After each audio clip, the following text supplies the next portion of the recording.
Hey guys, welcome to the another video. In this video, I am going to cover the week 6 of the cohort 2, in which I will cover the React hooks. So the Harpreet Bhaiya has covered the different types of React hooks in week 6, you can see here. So I will be covering the different types of hooks in this.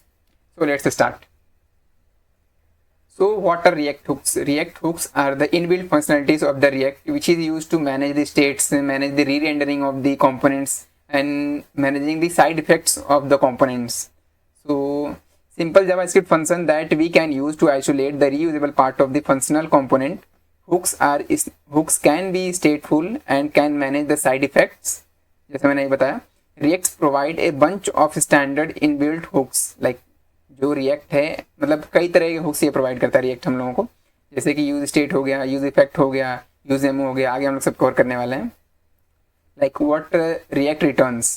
एक देखो यार, जो react होता है हम लोगों का, वो एक सिंगल पेरेंट रिटर्न करता है. जैसे मैं दिखाता हूँ तुम्हें, मैंने ऑलरेडी एक फोल्डर फाइल बना रखी है इसकी, जैसे कि तुम्हें कोडेक्स में दिखाता हूँ. देखो यहाँ पे ये जो है, मैंने कंपोनेंट बनाया कोडेक्स करके और मैंने इसे एक्सपोर्ट कर लिया है. ये देख सकते हो तुम यहाँ पे एक पेरेंट कंपोनेंट जो है, ये चीज़ ये एक्सपोर्ट हो रहा है रिटर्न में. ये तुम यहाँ भी काउंटर एप्लीकेशन में भी देख सकते हो. यहाँ पे एक पेरेंट कंपोनेंट जो डिव यहाँ पे, जिसका मैंने क्लास नेम दे रखा है काउंटर, वो एक पेरेंट कंपोनेंट, उसके अंदर ही सब कंपोनेंट्स है, सॉरी उसके अंदर सब एलिमेंट है. तो एक पेरेंट एलिमेंट ही वो रिटर्न करता है react.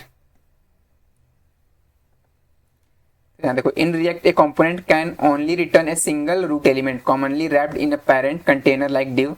This rule exist because React needs a single entry point to render and manage the components output. उसके बाद साइड इफेक्ट्स क्या होते हैं, जो मैंने बताया अभी, कि any operation that reach outside the functional component scope of React component. This operation can affect other component, interact with the browser or performing the asynchronous data fetching. अब यहाँ पे थोड़ा सा यार ये लैंग्वेज हो गया, काफ़ी इसमें जार्गन्स पड़े हुए हैं. उसको समझते हैं हम लोग कि देखो जो साइड इफेक्ट हैं क्या होते हैं. जैसे कि तुम्हारा नॉर्मल कंपोनेंट हो गया, ये चीज़ जो मैं रेंडर कर रहा हूँ कोडेक्स का, तुम्हें दिखाता हूँ. ये तुम्हारा मैं नॉर्मली क्या बस यहाँ पे रेंडर कर रहा हूँ, एक एलिमेंट रेंडर कर रहा हूँ. यहाँ पे दिस इज कोडेक्स लिखा हुआ है, तुम्हारा कोड फ्लक्स में लिखा होगा. यहाँ पे मैं क्या रिटर्न क्या कर रहा हूँ, एक सिंपल हेलो राकेश करके रिटर्न कर रहा हूँ एक एलिमेंट में डिव में. बट अपार्ट फ्रॉम दैट, अगर मैं कोई और फंक्शन कोई लिखता हूँ इसके अंदर, जो कि एसिंक्रोनस हो सकता है या कोई साइड इफेक्ट्स हो सकते हैं, जैसे कि मैं कोई फेच कॉल कर रहा हूँ, तो वो सब तुम्हारा अपार्ट फ्रॉम दी ये जो स्टैटिक डेटा होता है यहाँ पे, इसके अलावा अगर कोई हम काम करते हैं फंक्शन के अंदर, तो वो तुम्हारा साइड इफेक्ट एज कंसिडर होता है. तो वही यहाँ पे लिखा हुआ है, any operation that reaches outside the function component scope of the react component. This operation can affect other component, interact with the browser or perform the asynchronous data like set timeout, set time interval, fetch और document get element by id. ये सब तुम्हारा जो है side effect के ही under आते हैं. जैसे जैसे कि यहाँ देख सकते हो कि इसमें एरर आ रहा है. अगर यहाँ पे मैं दो एलिमेंट रिटर्न कर रहा हूँ, हेडर मैंने दो बार लिख दिया, कोई पेरेंट यहाँ पे डिव नहीं है एक्चुअली, इसे यहाँ पे एरर आ रहा है. मैं तुम्हें करके दिखाता हूँ इसे. मान लो कि यहाँ मैंने एक डिव बनाया, इसके बगल में एक डिव बनाया था मैं डिसेंट में, सॉरी. देखो यहाँ पे एरर शो हो रहा है ये ऐसे. बट क्या होता है कि मुझे एक पेरेंट डिव ही चाहिए था, क्योंकि एंट्री पॉइंट हम लोग को करना होता है कि कहाँ से वो एक ही एंट्री पॉइंट होती है रिएक्ट डॉम में, जो कि कंसिडर होती है. इसलिए हम लोग को एक पेरेंट एलिमेंट बनाना पड़ता है, उसके अंदर हम लोग कितने भी यहाँ पे एलिमेंट डाल सकते हैं.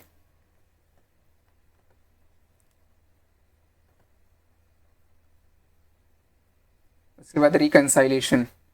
Reconciliation involves identifying what part of virtual DOM have changed and efficiently updating only those part of actual DOM. The single root structure simplifies this process by providing the clear entry point of the React to determine the whether to update or should occur, where update should occur. देखो अब क्या होता है कि हम लोग जब काम करते हैं तो एक रियल डॉम होता है हम लोग का, एक वर्चुअल डॉम, उसकी कॉपी जो बनती है रियल डॉम की, एक वर्चुअल डॉम बनती है. अब जब कोई अपडेट होता है तो वो वर्चुअल डॉम में अपडेट होता है हम लोगों का. और उसके बाद मतलब कोई छोटी छोटी जो अपडेट होती हैं, पहले तो वर्चुअल डॉम में अपडेट होती हैं, उसके बाद हम लोग कंपेयर करते हैं वर्चुअल डॉम से कि कहाँ कहाँ इसमें चेंजेस हुए हैं. उसके बाद रियल डॉम में मैं वही चीज़ें, वही कंपोनेंट बस अपना अपडेट कर देता हूँ. तो यही यहाँ पे लिखा गया है, रिकंसिलेशन वही होता है एक तरीके से. देखो यहाँ पे एक रूट एलिमेंट जो बनाया गया यहाँ पे, कि एक मैं या तो मैं रूट एलिमेंट में कोई एलिमेंट डाल सकता हूँ, जैसे कि यहाँ डिव बनाया गया है. सॉरी इसको दिखाता हूँ, थोड़ा जूम कर लूँ.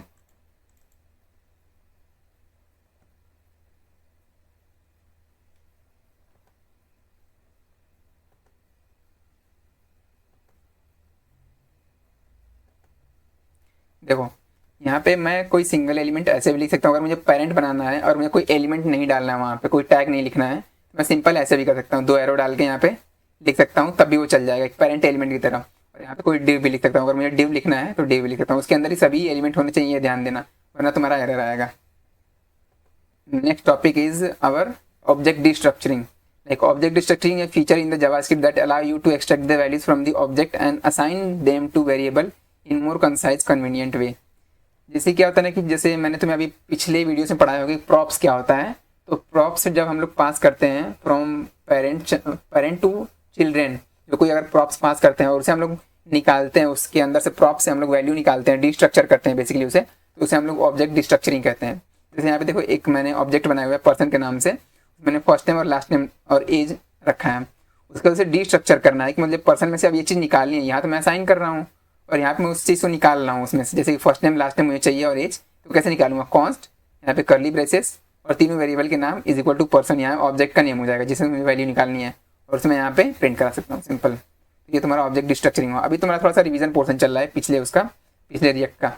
Topic is default values. You can also provide the default values in the case of the property is not present in the object. अब देखो तुमने एक ऑब्जेक्ट इनिशियलाइज किया था यहाँ पे पर्सन के नाम से, इसमें तुमने 3 ही वैल्यूज बस पास की थी, फर्स्ट नेम लास्ट नेम और एज। बट अपार्ट फ्रॉम जब तुम प्रिंट करना चाहते हो तुम कोई एक और भी वैल्यू ऐड करना चाहते हो, उसमें तुम कैसे कर सकते हो। यहाँ पे देखो एक जेंडर मैंने ऐड किया हुआ है जिसमें मैंने यहाँ पे डिफॉल्ट वैल्यू डाल दी है। अब जब तुम इसे प्रिंट कराओगे तो जेंडर की वैल्यू जब प्रिंट कराओगे तो यहाँ पे अननोन लिख के आएगा है, यहाँ तुम जो भी वैल्यू डालोगे डिफॉल्ट में वो तुम्हारी यहाँ पे प्रिंट होगी सिंपल।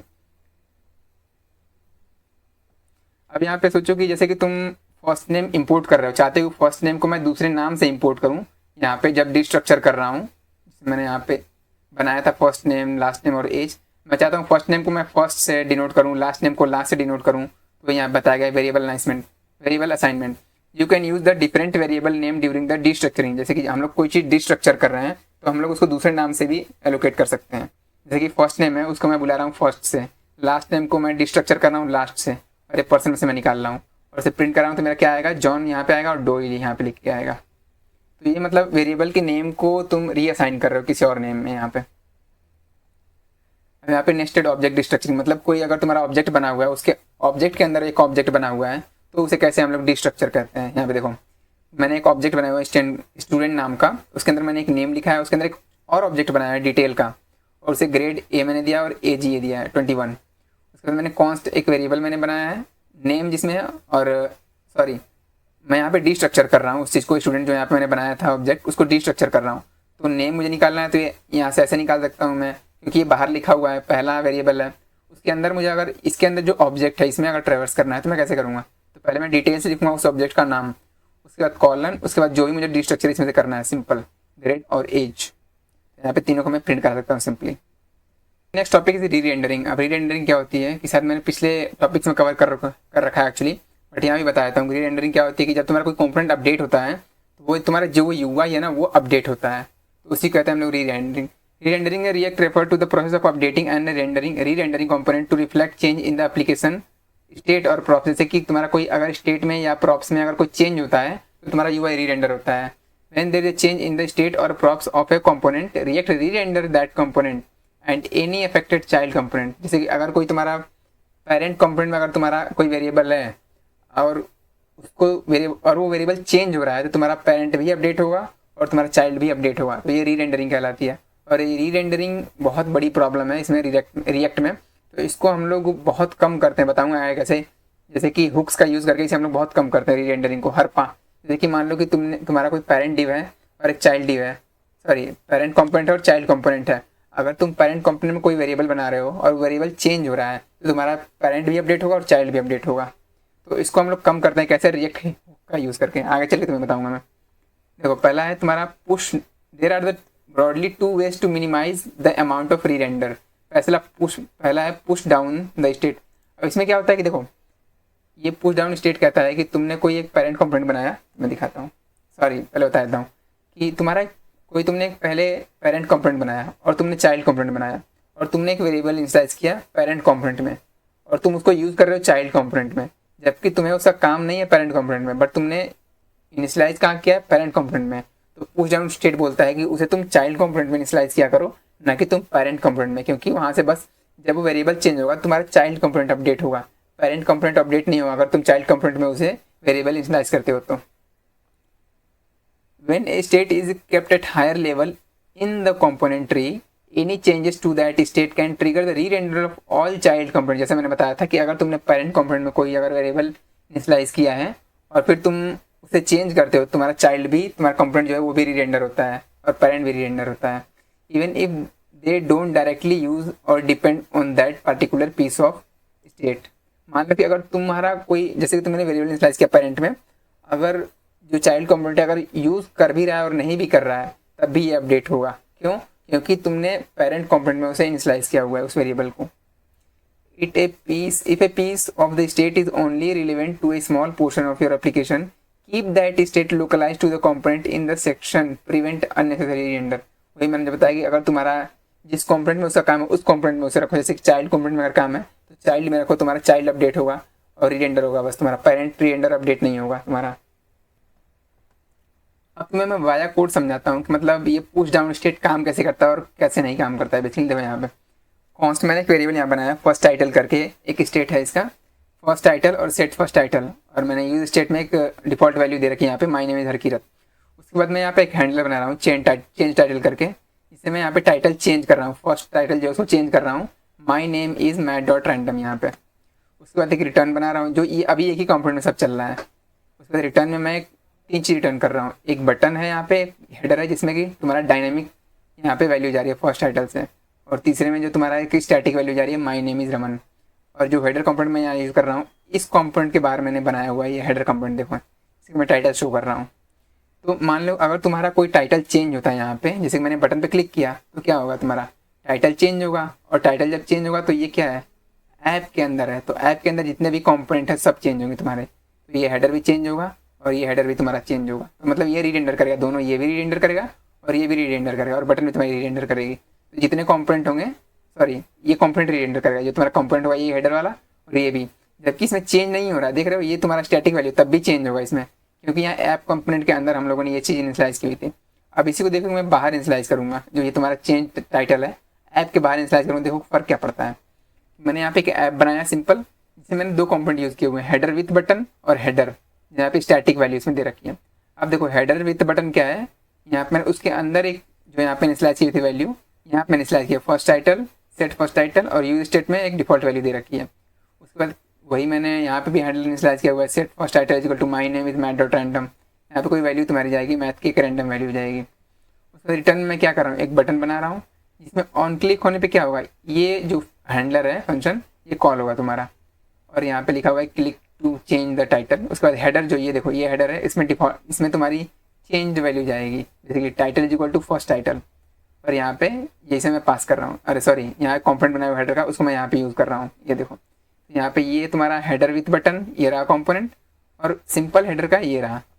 तो क्योंकि सिंपल हेडर मैंने ये स्टैटिक वैल्यू पास की हुई है तो सिंपल स्टैटिक वैल्यू यहाँ से होगी। अब देखो जब मैं बटन हेडर विथ बटन जो होगा उस कंपोनेंट के बटन पर मैं जब क्लिक करूँगा यहाँ पे ऐसे, सॉरी जब क्लिक करूँगा बटन पे तो क्या होगा, वो हेडर विथ बटन के अंदर बस चेंजेस होंगे, क्योंकि देखो यहाँ पे वेरिएबल कहाँ इनिशियलाइज किया मैंने, हेडर विथ बटन के अंदर बस इनिशियलाइज किया हुआ है, मैंने ऐप में नहीं इनिशियलाइज किया हुआ है। तो वो चीज़ हेडर विथ बटन के अंदर ही सब काम होगा जितना भी होगा। अब इसके अंदर जो भी अगर चाइल्ड कंपोनेंट मैंने कोई यूज़ किया है तो वो री-रेंडर होगा, जबकि मैं यहाँ पे कोई चाइल्ड कंपोनेंट यूज़ नहीं किया हूँ। देखो यहाँ पे तो ये क्या शो करेगा मेरा, यहाँ पे ये यहाँ पे शो करेगा फर्स्ट टाइटल, जो भी तुम्हारा टाइटल आएगा तो बस ये री-रेंडर होगा हेडर विथ बटन वाला। तुम्हारा ये जो कंपोनेंट है ऐप वाला एज इट इज़ रहेगा और हेडर वाला भी एज इट इज़ रहेगा। तो ये होता है पुश डाउन स्टेट। इसका मैं तुम्हें प्रैक्टिकल इंप्लीमेंटेशन दिखाऊंगा आगे चल के, जब मैं तुम्हारा हुक्स यूज़ करूँगा तो वहाँ पर मैं दिखाऊंगा प्रैक्टिकली कैसे यूज़ हो रहा है ये सब। और दूसरा होता है बाई मेमोजाइजेशन, ये पहला था I think push down state, और दूसरा था मेमोजाइज।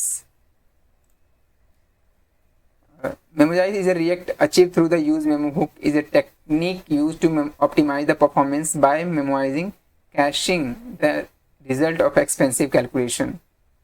अब देखो ये क्या है ना कि यूज मेमो हुक का हम लोग यूज़ करते हैं बेसिकली इसमें, मैं आगे तुम्हें दिखाऊंगा। ये सिंपल सा कोड अभी तुम्हें ये समझ लो, ओवरव्यू समझ लो इसमें बस। तो यहाँ पे देखो कि सिंपल कोड जो मैंने पहले लिखा था यहाँ पे हेडर वाला, तो हर बार जितनी बार मैं क्लिक करूँगा वहाँ पे एक रैंडम वैल्यू जनरेट होगी इसमें, ठीक है, और वो रैंडम वैल्यू जो जनरेट होगी यहाँ पे मैं उसे प्रिंट करा रहा हूँ, सिंपल अपने सेट फर्स्ट टाइटल में डाल के यहाँ प्रिंट करा रहा हूँ। मान लो कि मैंने पहली बार क्लिक किया बटन पे तो मैथ डॉट रैंडम में 2 आ गया, ठीक है। अब 2 आ गया तो यहाँ पे वो चीज़ प्रिंट हो जाएगी। फिर मैंने मैथ डॉट रैंडम पे क्लिक किया तो बाई चांस मेरा फिर 2 आ गया, तो क्या होगा कि फिर ये चीज़ री रेंडर होगा। अब इसी को जितनी बार मैं क्लिक करूँगा हो सकता है कि रैंडम वैल्यू कोई भी आ जाए, लेकिन 2 2 2 बार बार आए तो बार बार ये चीज़ री रेंडर होगी। तो उसको कम करने के लिए कि मैंने एक बार 2 वैल्यू ले ली है और वो चीज़ बार बार री रेंडर ना, उसको कम करने के लिए वो कैश कर लेता है, मतलब यूज़ मेमो जो हुक होता है वो चीज़ तुम्हारी स्टोर कर लेता है कि हाँ एक बार 2 के लिए कॉल जा चुकी है, मैं उसको यूज़ कर सकता हूँ। तो वही यहाँ पे यूज़ किया हुआ है। देखो जो मैंने हेडर है उसको यूज़ मेमो में पास किया हुआ है, जो तुम्हारा हेडर वाला फंक्शन था उसको यूज़ मेमो में पास किया हुआ और फंक्शन में एक टाइटल पास कर रहा हूँ बेसिकली। तो जब कोई कॉल जाएगी यहाँ से हैंडलर वाली फंक्शन की, तो चेक करेगा कि क्या ये, जैसे कि मैंने कोई क्लिक किया 2 के लिए, पहली कॉल तो चली गई, और फिर जब यहाँ पे 2 दोबारा आएगा तो उसके लिए चेक करेगा क्या मेरे पास ये ऑलरेडी प्रेजेंट है कि नहीं है, क्योंकि यूज़ मेमो जो हुक होता है वो स्टोर कर लेता है कि 2 के लिए वैल्यू जा चुकी है या नहीं। अगर 2 के लिए ऑलरेडी वैल्यू जा चुकी है तो ये री रेंडर नहीं करेगा, ये यहाँ से बच जाएगा एक तरीके से, तो ये वैल्यू यहाँ पे दिखा देगा फिर। तो वही यहाँ पे लिखा गया है, memorisation is a react achieved through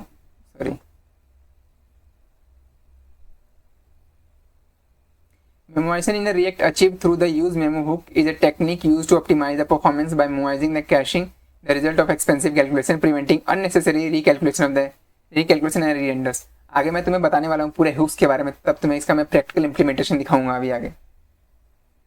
significance of the key in a react. अब देखो जब तुम मैप का यूज़ करते हो इसमें रिएक्ट में, तो की क्या करता है कि एक यूनिक आईडी हर एक कंपोनेंट को देता है, जो इसमें एलिमेंट होते हैं हर एक एलिमेंट को एक यूनिक आईडी देता है, जिससे कि पहचान हो उसकी, वो चीज़ री रेंडर हो रही है, अपडेट हो रही है, डिलीट हो रही है। तो उसको जानने के हम लोग की का यूज़ करते हैं इसमें रिएक्ट में। In React we render a list of element using the map function. It is crucial to assign a unique key prop to each element. The key is special attribute that help React identify which item have changed, been added और been removed. When the key prop is not provided or not unique within the list, React can't efficiently track the changes, leading to the potential issues in the application performance re-rendering। जैसे मैंने कहा था कि उस element को track करने के लिए हम लोग इसका यूज़ करते हैं आईडी का। इसमें जो की होता है वो आईडी की तरह काम करता है, यूनिक आईडी की तरह काम करता है किसी भी एलिमेंट को ट्रैक करने के लिए। तो ये रहा एक, जैसे कि हम लोग कैसे यूज़ करते हैं उसका एक एग्जाम्पल छोटा सा। मैं इसे तुम्हें दिखाता हूँ विजुअल कोड स्टूडियो में डायरेक्ट। ये देखो तो मैंने यहाँ क्या किया है कि मैंने एक कंपोनेंट बनाया है आइटम लिस्ट करके, ठीक है। उसको मैंने एक यहाँ पे वेरिएबल बनाया है आइटम करके, और सेट आइटम करके एक फंक्शन बनाया है जो उसकी वैल्यू चेंज करेगा। उसके बाद यूज स्टेट मैंने एक एरे ऑफ ऑब्जेक्ट्स बना लिए ढेर सारे, कि जिसका पहला आईडी होगा तुम्हारा 1, नेम एप्पल होगा, आईडी 2 की वैल्यू ये होगी, और आईडी 3 और जिसकी नेम चेरी है। अब यहाँ पे क्या कर रहा हूँ कि मैं एक फंक्शन बना रहा हूँ हैंडल करने के लिए, ऐड आइटम। बेसिकली ये फंक्शन हैंडलर है एक, और मैं उसमें नया आइटम ऐड कर रहा हूँ। तो const new item is equal to ID item dot length +1, मतलब आईडी में क्या आ जाएगा यहाँ पे आइटम जो भी हमारा लेंथ होगा पहले से, जैसे यहाँ पे 3 है 3 आ जाएगा +1, तो आईडी में तुम्हारा 4 बन जाएगा यहाँ पे। उसके बाद नेम में क्या आएगा आइटम डॉट लेंथ, आइटम की लेंथ जो भी होगी +1 कर दूंगा, जैसे कि अभी क्या है तुम्हारी 3 है, तो यहाँ पे आ जाएगा आइटम 4 यहाँ लिख के आ जाएगा, क्योंकि यहाँ पे 3 आएगा +1 करके 4 हो जाएगा। तो यहाँ पे तुम्हारा एक आइटम का नेम होगा और यहाँ पे लिखे, यहाँ पे 4 आएगा तुम्हारा और यहाँ पे आइटम 4 लिख के आएगा। मैं अभी दिखाऊंगा प्रैक्टिकली कैसे काम कर रहा है। और यहाँ पे सेट आइटम में वैल्यू में डाल रहा हूँ, तो मतलब यहाँ पे पुट हो जाए सेट आइटम में। तो यहाँ ये देखो ये क्या है ना कि इसे हम लोग स्प्रेड ऑपरेटर कहते हैं। इसका मतलब क्या होता है, प्रीवियस की जितनी भी वैल्यू हैं प्लस न्यू वैल्यू है उसको सेव करने के लिए, previous value plus new value, previous value में हम लोग न्यू वैल्यू सेव कर देते हैं, जितनी प्रीवियस वैल्यू होंगी और फिर एक न्यू वैल्यू होगी, तीनों जाके अरे जितने भी हैं सब सेट आइटम में डाल दो। अब यहाँ पे मैं एक बटन है इनिशियलाइज किया हूँ ऐड आइटम करके, एक हैंडलर जो मैंने यहाँ बनाया था आइटम ऐड करने के लिए, उसको मैं कॉल कर रहा हूँ ऑन क्लिक पे। और उसके बाद मैप का मैं यहाँ पे यूज़ कर रहा हूँ। देखो यहाँ पे मैं की इनिशियलाइज कर रहा हूँ आइटम डॉट आई डी करके, जिस एलिमेंट में चेंज होगा उसको ट्रैक करने के लिए, और आइटम डॉट नेम में यहाँ प्रिंट करा रहा हूँ। तो इसको तुम ओवरव्यू देख सकते हो। इसको मैं रन करता हूँ एक बार, इसलिए मैंने रन कर रखा है, इसको डायरेक्ट प्रिंट कराता हूँ। ये तुम्हारा अब देखो यहाँ पे, सॉरी मैंने इसे इंपोर्ट नहीं किया है, क्या है आइटम लिस्ट m.jx में, ओके मैंने यहाँ पे इंपोर्ट नहीं किया है। आइटम लिस्ट सेव करता हूँ, यहाँ पे इंपोर्ट हो चुका है और मैं यहाँ पे उसे यूज़ कर लिया है। अब चल के ये देखो यहाँ पे आ गया। अब 3 मैंने इनिशलाइज किया हुआ था एप्पल, बनाना और चेरी। यहाँ पे तुम देख सकते हो